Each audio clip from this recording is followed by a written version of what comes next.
tertarik dengan kata-kata sebuah kebetulan.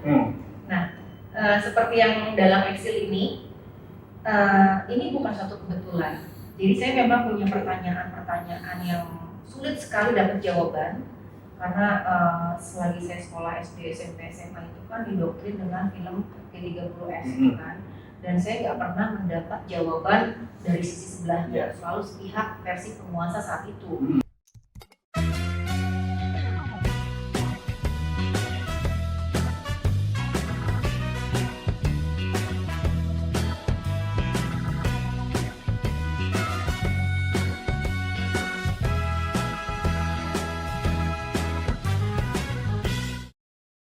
Sahabat Bentara, kita berjumpa kembali dalam podcast Bentara Budaya. Dan seperti biasa, kita akan mengobrol dengan para seniman dan para budayawan yang inspiratif dan berasal dari berbagai kota dan wilayah di Indonesia. Kita akan menggali sejauh mana pengalaman mereka dalam melakukan proses kreatif, dan tentu saja ada tantangan, ada karya yang mereka juga miliki sampai kemudian mendapatkan apresiasi dari publik yang lebih luas. Kali ini Bentara Budaya akan berbincang dengan sosok istimewa yang dikenal sebagai sutradara, aktris, produser, dan juga mungkin pemilik kebun ya. Siapa lagi kalau bukan sahabat baik saya? Kita lihat ada Lola Amalia. Selamat. Terima kasih. Apa kabar hari ini? Baik, Richard. Teman-teman, kita kedatangan Lola Amalia dan ini adalah waktu yang sangat istimewa bagi kita semua. Baru saja filmnya Excel mendapat apresiasi yang begitu luas di publik, dan bahkan sebelumnya telah memenangkan Piala Citra sebagai film dokumenter panjang terbaik dalam Festival Film Indonesia yang baru lalu. Nah, kita akan berbincang seputar Excel dan tentu saja peranan Lola di dalam dunia film kita. Mbak Lola, mungkin kita mulai dari perbincangan yang lebih ringan dulu ya.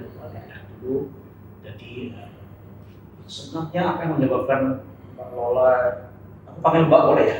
Boleh lah ya, Aci juga boleh. Sudah kelihatan akrab. Oh iya. Jadi mungkin sedikit ya, jadi kita flashback sedikit. Apa yang menyebabkan tiba-tiba Mbak Amalia yang dulunya model tiba-tiba ke dunia film? Boleh cerita sedikit? Boleh. Sebenarnya memang ketertarikan saya adalah dunia film, baik itu seni peran, kemudian penulisan, penyutradaraan, produksi. Karena mungkin diawali oleh di depan layar dulu, bermain film, kemudian di situ saya mengenal dunia belakang layar. Artinya ketika film sampai ke publik itu prosesnya panjang sekali.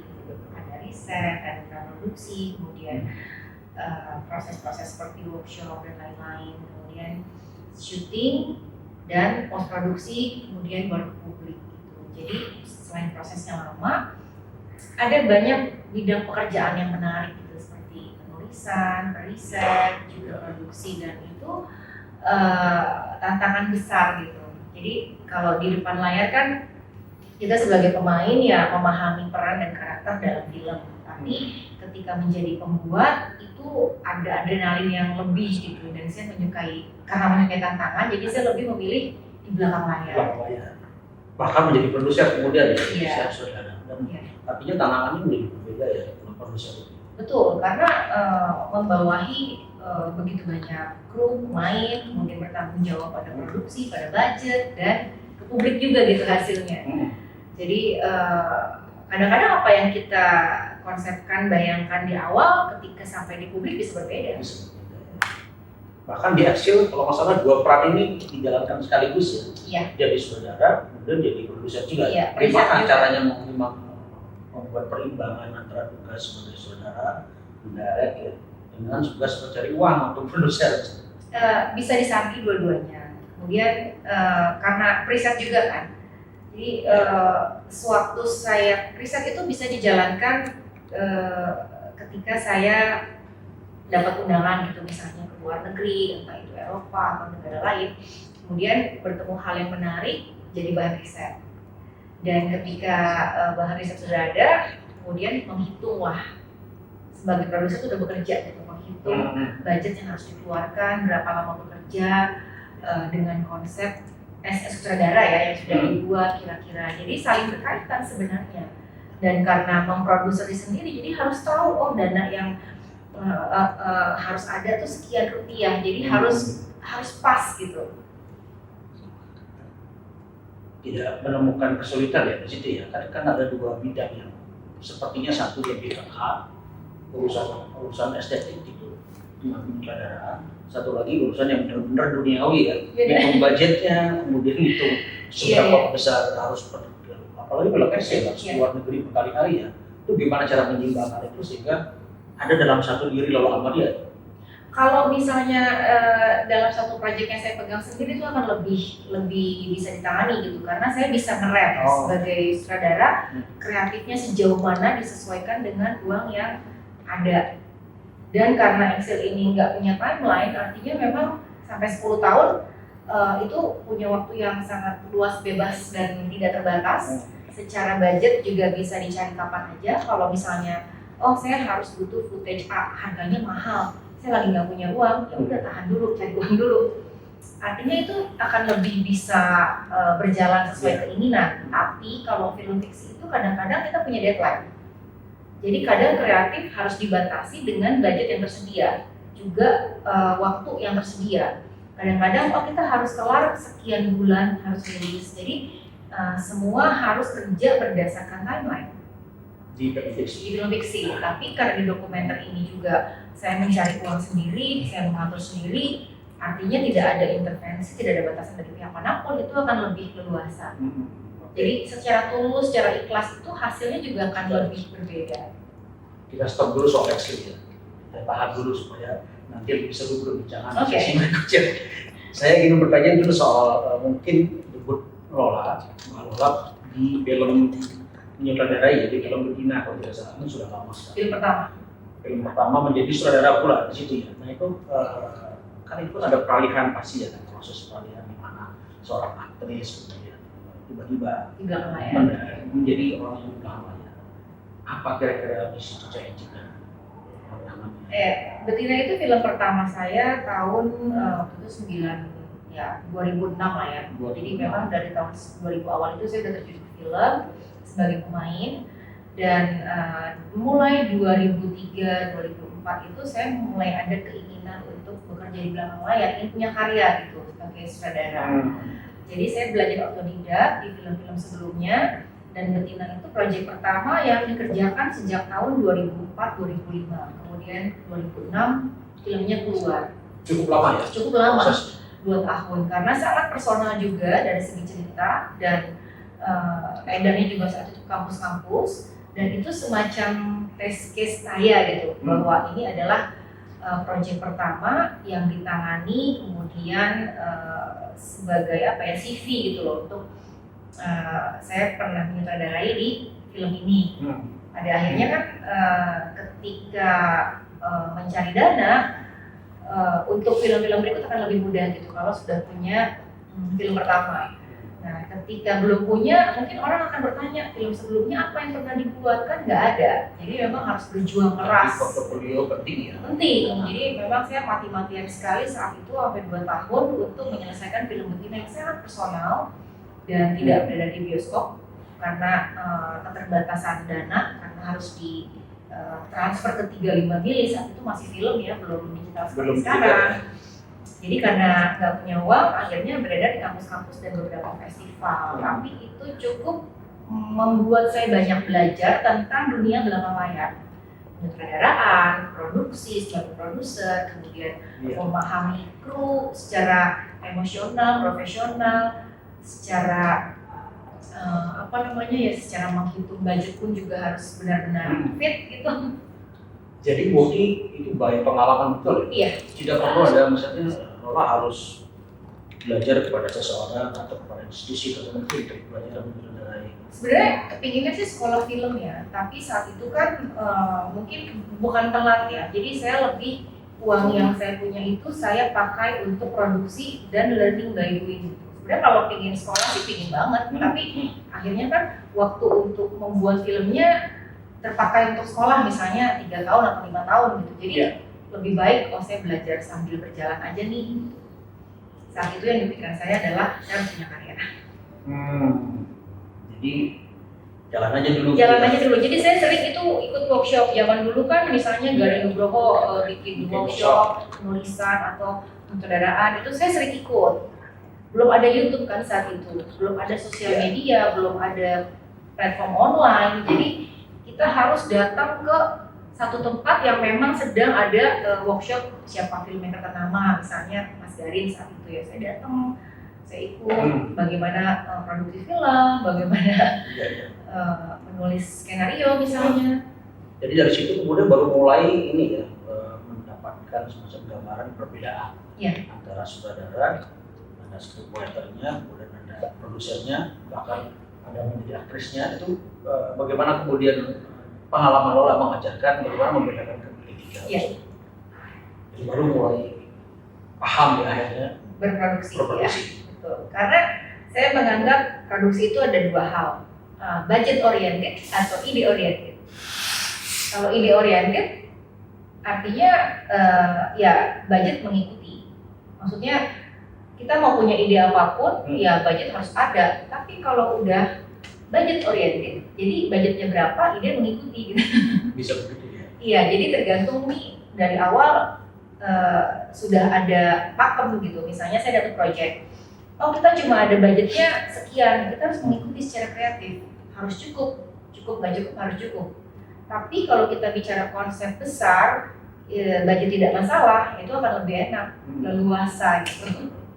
Kalau mencoba kita mencari perbandingan misalnya, katakanlah dari ketiga peran itu ya, kira-kira mana yang paling Lola nantinya ingin jalani saat ini ya? Saat ini tiga-tiganya saya suka.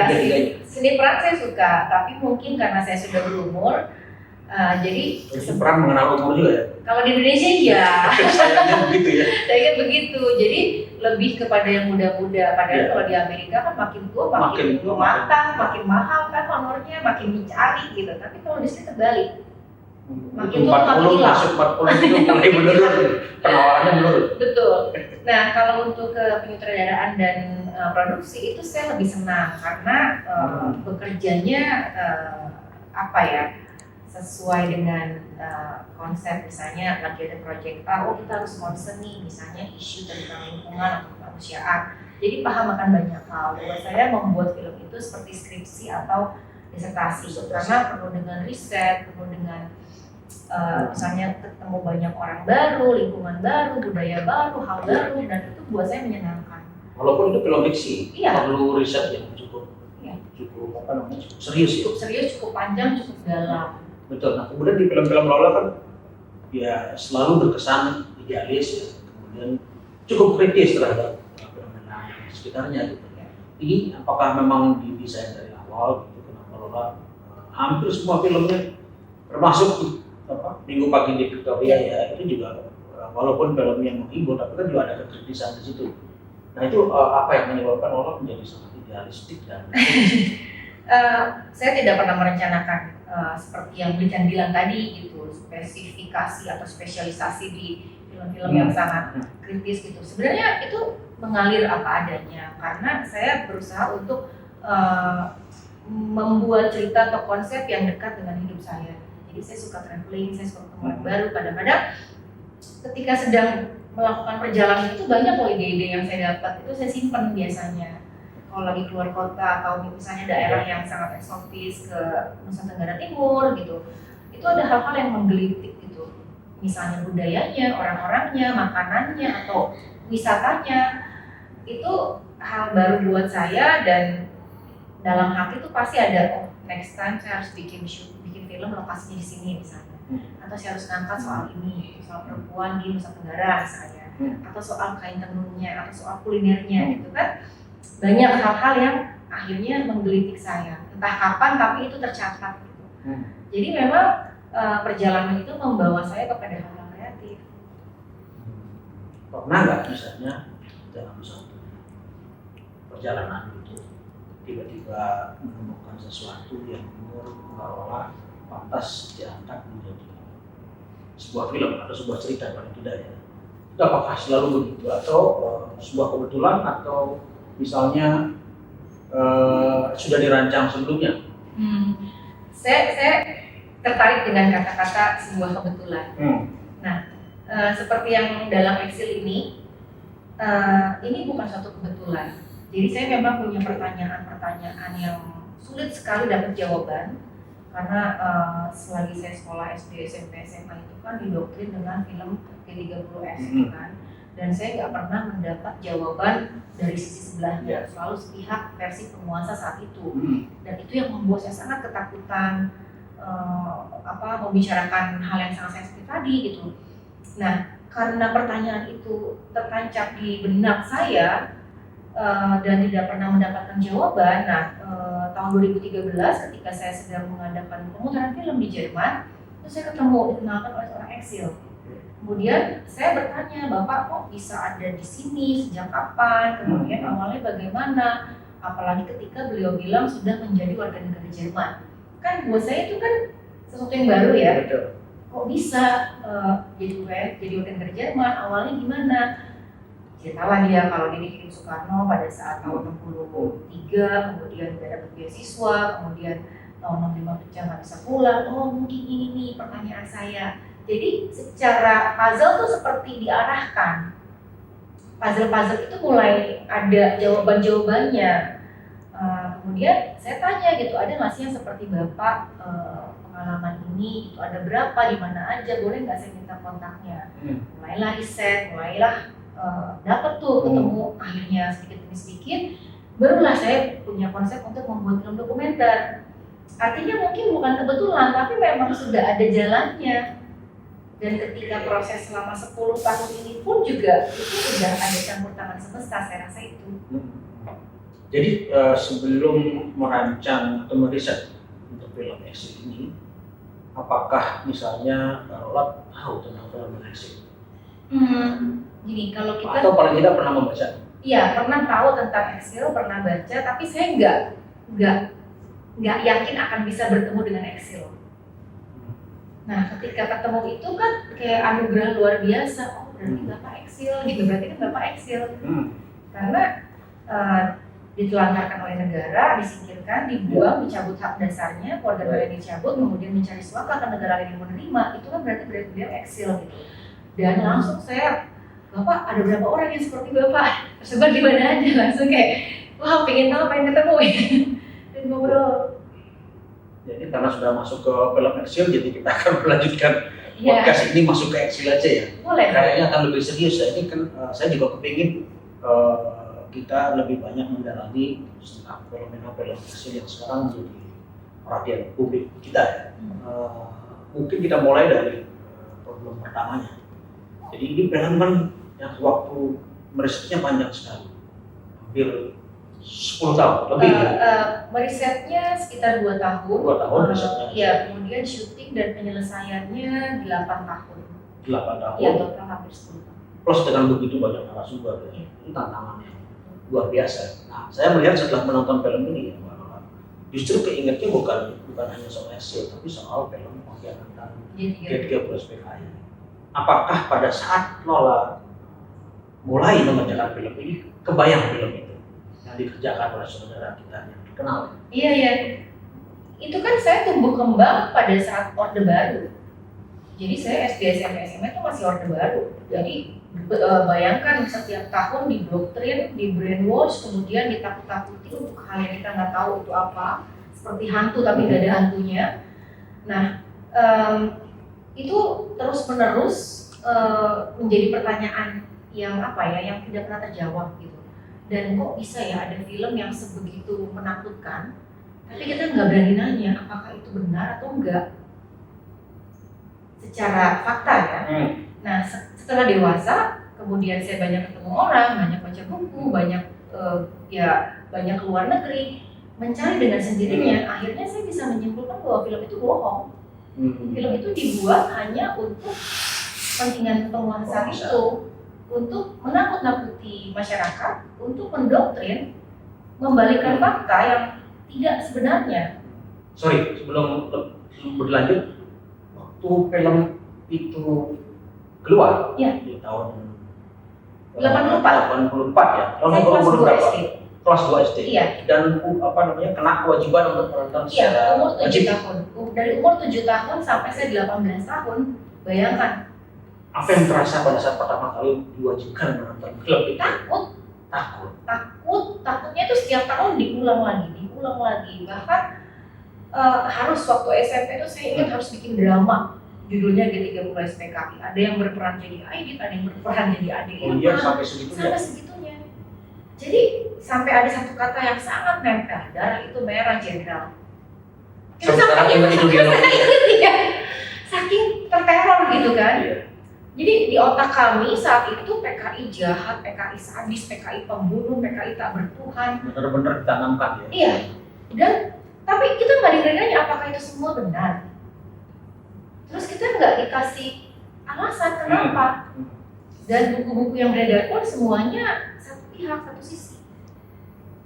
Dan saat itu untuk ngomong PKI atau komunis itu takut sekali. Apalagi gambar Palu Arit gitu dikasih orang itu. Wah itu bisa, nggak tahu gimana rasanya, takutnya itu luar biasa. Jadi itu di titik mana sebenarnya mulai bahwa itu ada titik kesadaran di mana ini propaganda pemerintah, penguasa. Pada kira-kira di titik mana menemukan kesadaran? Jadi waktu itu udah umur 20-an sih, terus ada beberapa teman yang aktivis turun ke jalan, kemudian aktif di di beberapa organisasi, apalagi yang tentang kemanusiaan. Akhirnya saya tertarik tuh dengan satu buku, saya juga lupa judulnya apa. Terus teman saya saat itu bilang, lo seneng kayak gini? Dia bilang gitu, ya boleh nggak pinjam, hati-hati ya, maksudnya jangan sampai kelihatan orang nih baca buku ini gitu. Iya, jadi oke, nanti pinjam, nggak akan kemana-mana kok, diam-diam gitu. Dan itu kan ada banyak versi yang berbeda. Dan kenapa juga buku-bukunya perang dilarang saat itu, karena ada perlawanan dalam buku perang itu. Setiap buku yang ada perlawanan pasti digredel, nggak boleh digredel. Nah ini karena kemudian lamanya dari dia menjadi film ini lah ya, Bersih itu. Paling tidak saya setelah menonton malah menjadi semacam antitesis dari film terdahulu. Apakah misalnya pada saat ketakutan yang luar biasa itu ada keinginan untuk melakukan perlawanan lewat bahasa yang kira-kira serupa? Sebenarnya gini, perlawanan itu sudah dilakukan sejak reformasi mungkin ya, secara tidak terlihat detail ya, tapi paling tidak dengan menggulingkan pemerintahan lama, kemudian reformasi itu sudah terlihat. Kemudian kejadian 65 dan 98 itu kan mirip-mirip. Walaupun saya tidak ada di saat 65, tapi 98 saya ada. Betapa mencekam saat itu mungkin ada kemiripan gitu, untuk hal-hal yang menakutkan. Dan setelah 98 itu reformasi, kemudian pemerintah berganti, ada Pak B.J. Habibie, kemudian Gus Dur, kemudian Ibu Mega, ada Pak SBY, kemudian sampai Pak Jokowi itu kan berganti. Kemudian generasi sekarang juga mungkin sudah tidak wajib nonton, kemudian ada kemerdekaan gitu untuk bisa ngomong PKI, untuk bisa gambar Palu Arit misalnya, dan itu tidak didapatkan dengan mudah. Ada perjuangan sebelumnya, ada pendahulu yang bisa memerdekakan kalian gitu. Zaman kita dulu kan tidak seperti itu, jadi sebuah privilege lah kalau sekarang. Kalau misalnya dari sisi genrenya ini kan film dokumenter. Apakah itu juga sebagai bentuk tadi dalam tanda kutip mungkin perlawanan yang Allah sadari sehingga dia lebih menyerupai perlawanan itu menjadi lebih tajam pilihan menjadi dokumenter apakah itu memang didesain dari awal? Kenapa tidak film fiksi yang sama misalnya dengan perlawanan ketika? Sebenarnya gini, kalau perlawanan terlalu kejam, kayaknya yang mau ngelawan gitu, kayak saya siapa gitu untuk Itu ya. melawannya. Baiklah. Jadi kita pakai kata apa ya? Side of story, jadi kayak ada side of story gitu. Maksudnya kayak ada sisi yang lain nih.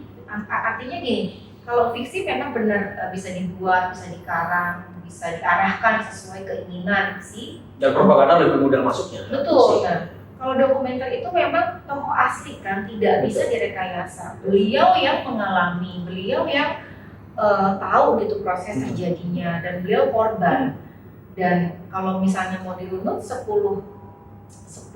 narsum ini juga 6 sudah meninggal. Artinya kan sampai beliau meninggal aja kasusnya belum selesai. Dan beliau mengalami semua, itu lebih jujur aja, lebih real dengan dokumenter.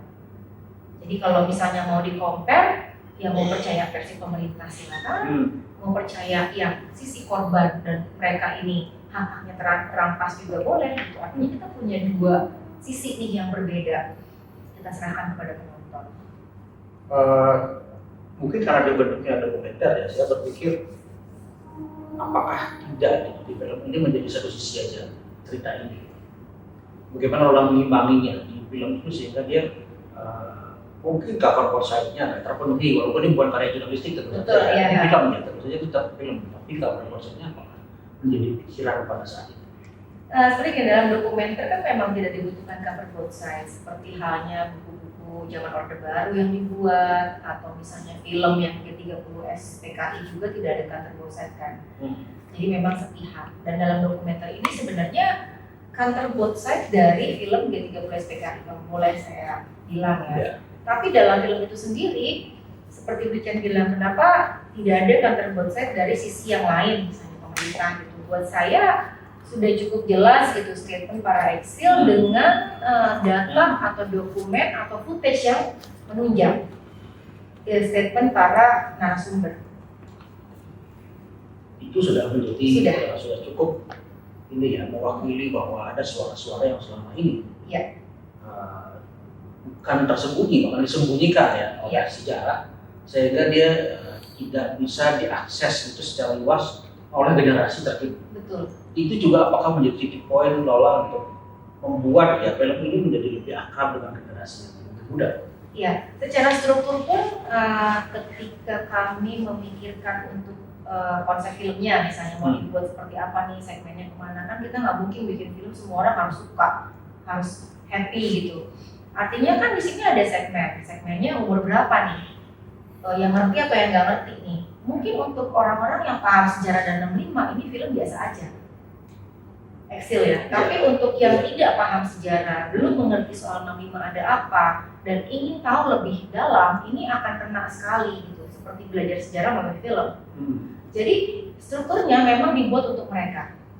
Artinya ada perkenalan seperti narasi di awal, kemudian penonton diajak untuk mengikuti saya traveling ke Eropa, mencari jawaban-jawaban yang tidak terjawab melalui para eksil. Kemudian endingnya pun kita pamit gitu.